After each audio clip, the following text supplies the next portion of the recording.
A conflict, a health emergency, a pandemic.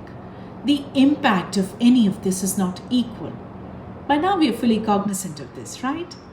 My name is Anubha Bhonsle, and our video today focuses on a shadow pandemic that was further amplified by COVID-19. Violence against women. Yes, the same old story. 1.5 years into the pandemic, domestic violence against women, girls, and children has escalated so much that it is a shadow pandemic worthy of your attention. It started on 24th March 2020, that sudden stringent lockdown, the first of many to come. It forced people to stay at home, the safest place, right? Within a fortnight, 100% rise in complaints of domestic violence against women was reported.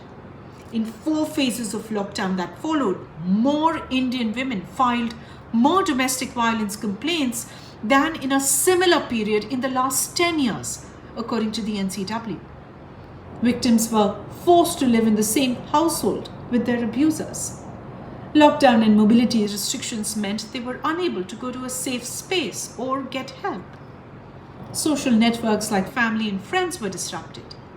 Access to police and other institutions that may have helped was also reduced. And all of this was compounded by an economic crisis, loss of jobs, large-scale reverse migration, financial insecurity, and uncertainty. Women faced the brunt of this, directly and indirectly. More women in informal jobs got laid off. It then becomes a cycle from then on. Increased economic dependence leads to increased risk of gender-based violence, and it also makes it tough to leave the perpetrators. All of this is continuing as the pandemic goes on. And yes, it's not just India. Globally, nearly 243 million women and girls between the age of 15 and 49 were subjected to some form of domestic violence in the last year. That's according to the UN Women. These numbers are starker in countries where the pandemic and its economic impact have been harsher, or where gender inequalities pre-pandemic have been stark. So, in India, the NCW saw complaints of domestic abuse or violence actually peak from March to May of 2020. Independent studies have suggested that the increase was 131% higher in red zone districts. These were districts that had a stringent lockdown compared to green zone where there was some restricted movement. Uttar Pradesh, Delhi, Maharashtra, Haryana had the most number of complaints. At a policy level, this issue was not even on radar. There was little to no systems put in place to either preempt this crisis or respond to it. Now, internationally, countries like Spain, Singapore, South Africa declared assisting services related to gender-based violence an essential service, round the clock. Czech Republic trained delivery personnel on how to recognize and react to signs of domestic violence. France used an innovative system where women could report domestic violence at pharmacies using the code word MASK-19. Countries like New Zealand put money on the table, a budgetary allocation to fund domestic violence prevention and rehabilitation. And in England and Wales, domestic abuse related schemes are set to receive an additional £19 million over the next 2 years. Now contrast this with India, and we often say follow the money to see what's what. Despite the National Commission of Women, the NCW, reporting massive spikes in violence against women, the 2021 gender budget outlay saw a large cutback in the mission for protection and empowerment of women to 480 million as compared to 11.63 billion in 2020 and 9 billion in 2019.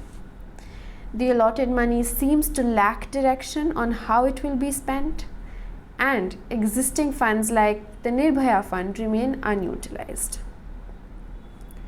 Money problems aside, preventing domestic violence was not a priority. not factored into the decision of the first or the fourth lockdown. Why do we say that? Well, the entire institutional machinery that makes up the Protection of Women from Domestic Violence Act was not identified as an essential service during the lockdown. So protection officers and NGOs were not able to reach out, nor was any tech set in place. After the NCW recognized a 100% spike 2 weeks after the first lockdown, it launched a WhatsApp number for women to be able to send a message and ask for help, as opposed to calling where there is a chance they might be heard. That move helped, but only so much. Only 38 to 42% of women in India own phones, and fewer have internet connections. Now, this is not to say that there was no institutional help at all. Existing government schemes such as one-stop centers and Ujjwal homes stumbled and stuttered along as they do. Some state governments did act. UP Police's Suppress Corona Not Your Voice campaign, Odisha Police's Phone Up program, Maharashtra government's Akshara centers, etc. In Tamil Nadu, protection officers were classified as essential workers, and women were allowed to move out of their houses even during the peak of the pandemic if it was believed that their life was in danger. So the bare minimum was done. And that's the problem. The bare minimum was done. We'll end with 2 caveats. This video covers only physical and sexual violence against women in their homes. Domestic violence also includes mental and emotional violence, which deserves a video of its own. Do let us know if you want us to pick it up at a later date. And finally, when we say that there has been a 100% spike in reported domestic violence cases in 2020, etc., the subtext is and will unfortunately be for the foreseeable future that 86% of women in India who experience domestic violence do not seek help. 77% don't even breathe a word about it to anyone.